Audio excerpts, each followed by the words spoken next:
How badly did you want to kick that fifth field goal at the end, or have the opportunity to, and break your career high? I did want to go out there and kick it, and I really thought that I was going to, but at the end of the day, time expired, and so we got the win. That's all that really matters. But personally, I wanted to kick it, but maybe I'll have another opportunity at it. Adam, right here. Just follow up on that. Did you know about the 10-second runoff rule, and when that was happening, what was the conversation? When did you realize that you were not going to kick it because of that? Yeah, so I'm pretty sure I had no idea about the rule, honestly. Coach Blocker came up to me and told me, he's like, there's a 10-second runoff. It's taking it below 40 seconds, game over. I was like, oh, great. So that was about it. Vince? What's your relationship with Coach Heupel in terms of giving your feedback on range, conditions, and how you feel about a kick and him checking with you? Yeah, so Coach Heupel and I talk multiple times throughout the game. After our pregame warm-up, we have a conversation about distances, kick lines, and wind conditions and such. But all during the game, we're communicating. It's a pretty good relationship, and he, for the most part, really listens to me. And so it's kind of really cool that he has confidence in me and my word on field conditions and such. And so, yeah. Ryan? Just what were your thoughts when that fourth field goal hit the upright but snuck in? Yeah, so, I think Coach Heupel said that I was living right. And so when I hit the upright and it went in, I was super happy. Thank the Lord it went in. I hit the ball and it just was starting straight at that right upright. And I was like, come on, falling. And you can see me on film, kind of leaning really hard, hoping, kind of willing it to go in. Thank goodness it went in. So Eric and then Rick. What's it mean for you to be recognized by the conference as the player of the week for special teams? And what can you say about your operation, snap, hold, all season long? Yeah, it is a great honor to be recognized by the conference as special teams player of the week. It is something that, I don't take very lightly, and I'm really proud and honored for it. But that's a testament to my operation. Maddie and Jackson. Maddie is the best snapper in the league. Jackson, greatest holder in the league, and I think that they're both probably the best in the nation at what they do. It's pretty easy for me to go out there and kick field goals when those guys are throwing the ball back there, putting the ball down on a silver platter for me. I can just go and attack and really do my thing. I never have to worry. Rick? Charles kind of touched on it right there, but when we talked before the season, the goal was to have the best possible season you could with your 1 year at Tennessee. So far, so good. Talk about everything that's going into helping make that happen. Yeah, so there's a lot of hard work. I probably annoy Jackson and Maddie asking them to kick with me as much. Jackson's over there running routes with the receivers or throwing with the quarterbacks, and I'm just yelling at them, trying to get over to come hold with me. But those guys they've really been why I've kicked so well. They've worked with me as much as I've wanted them to. They've done everything I've asked them to do, and I couldn't be more thankful. And I'm having the season I am because of them. Vince, last question. Couple quick things separately. Do you have a handshake with Joe Milton, who says he has some with almost everybody? Yeah, I do have a handshake with Joe. That kind of just happened one day after, I think it was in practice. We started working after a field goal period, or after I hit a field goal during a period, and it kind of stuck. And so after about every time I kick, we have a handshake. It's pretty funny, but Joe's a great guy, and he's a good friend of mine, and I couldn't say anything else about him. He's awesome. And I don't know if you guys have had this year, probably not, but everyone says laces have to be out. You don't want them back. How big of a difference does that make if you happen to kick them?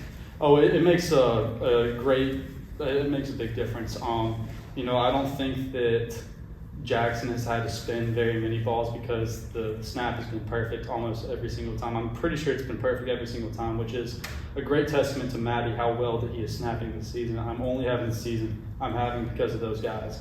But kicking laces and such, it really does affect the flight, and it does affect kicks. And so for those guys to have laces facing forward every single time is huge. Thanks, Charles. As a leading the SEC in rushing, how much do you guys as an offensive line take pride in being able to put a lot of yards on the ground every game? We take pride in it every day and everything we do. Like, we talked a lot last year about how we was great passing offense and just as a third.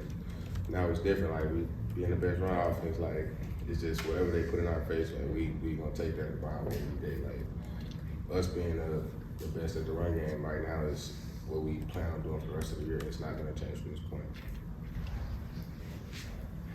Rick in the back.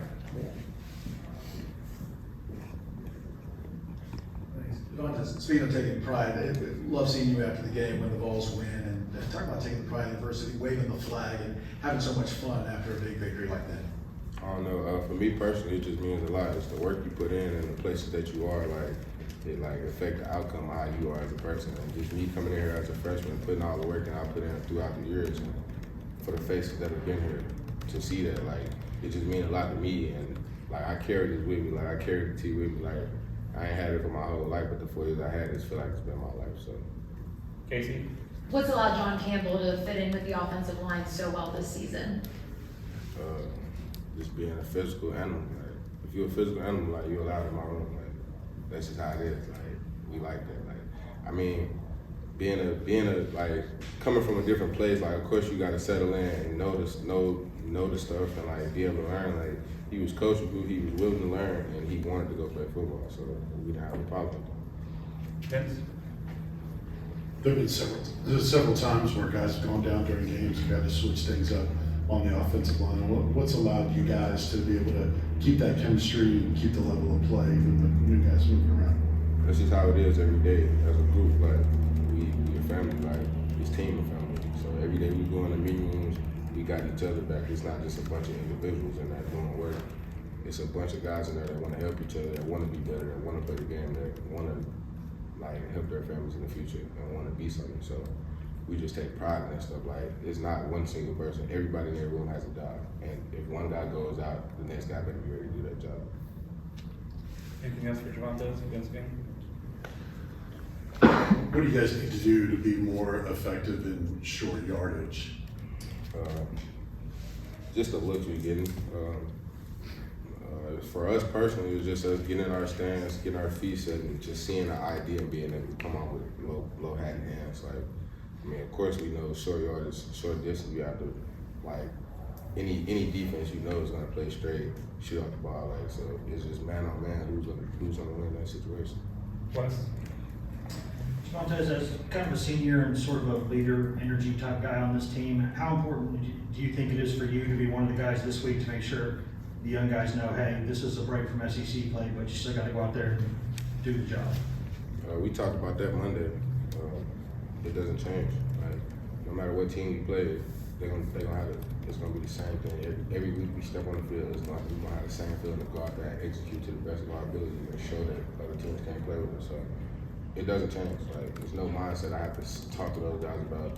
If they already in that mindset, they're in the wrong place. Time for one more. Okay, one more. All right, thanks, Javontez. For the entire secondary, how tough was it to lose Kamal, and what are you guys counting on for some of those other guys that are going to step up and become playing time cornerback? Maul, real good player, making big strides this year. It sucked, to lose him. But people just got to step up. I think we got people in the room that's built for it too. They approach their situation the right way. They got opportunity. I know they'll feel in the role, really well. Vince? What was Kentucky doing or you guys not doing for them to get some open receivers and have that kind of success passing the ball, which you guys haven't really given up much this year? Yeah, I mean, every game not gonna be perfect. Their quarterback had a good day. I feel like they had some good play calls as well. It's just football. Not every time it's gonna be just shut down defense. Sometimes you're gonna be in a battle. So it's really just making the right plays at the right time. Getting out the field at the right time. That's what we was able to do. Anything else? Eric and then Wes. How important is this week? It's not an SEC game. You still got to go out there and, of course, do the job. But to go out there and try to get a better look heading back into SEC play. Yeah, I mean, just like we gonna treat it like any other week. That's really the key to this. It's not looking at your opponent and thinking that you can play down to your opponent. We got to look at this like we playing any SEC opponent, and that's how we gonna take this week on. We're not gonna overlook anybody. We're gonna approach the week the same way, and that's what coaches have been telling us to look at it that way as well. So that's how we're gonna approach it. Wes. Wesley, we all went back and looked at that film from Kentucky. Obviously, you won the game, which is obviously the main objective. But I can't imagine y'all were happy with some of the yardage Kentucky had there in the past game. When you watched film, what led to some of that stuff? Really just misalignments, MAs. I'm part of it as well. A few plays I had misaligned and did my wrong assignment. But it's football, man. Like, it's not gonna be perfect. They got schemes to scheme certain players, they play style. So, it's really just, I most definitely wasn't happy looking at the film. There's a lot of stuff to correct, but it was an ugly win. We got it done. We gonna learn from it for sure. Vince, and then we'll go back to Wes. Who are some young guys that haven't gotten a ton of playing time that in practice and watching them, but they've made a lot of progress and improvement or getting closer to be able to contribute and play for you guys? I don't really control the playing time, but I know there's some young talented. I can't just really single out one. There's a lot of young talented guys on the team that I just watch practice and watch. They just keep getting better, and I think that's really just what the coaches want them to do. Not really worried about throwing themselves in the fire right now, but just keep just working on their fundamentals and keep getting better. And I'm actually seeing a lot of them make strides. And I can't tell you who will be on the field because that's just out of my control. But I see a lot of improvement with the young guys for sure. Wes. It's sort of follow to what I asked just a minute ago. Hype always says that you don't want to let a quarterback get hot because bad things happen when a quarterback gets hot early in a game and then just starts to kind of get in rhythm. How much more difficult do y'all's jobs become in the secondary when the other quarterback just gets hot, gets on one of those kind of heaters? I wouldn't say. I don't think it gets difficult. I mean, as a DB, I honestly like when the ball's in the air. I like pass defense. So that's what we want. It's just what I mean. Guys make plays sometimes, and quarterback can have a good day sometimes. But I'm gonna bet with my guys every time. We want to play with the ball, and we want the quarterback throwing. So when they get hot, we just gotta get hot. We gotta be ready to lock in and lock down our side. So that's really about it. Anything else? All right, thanks, Wes. Thank you.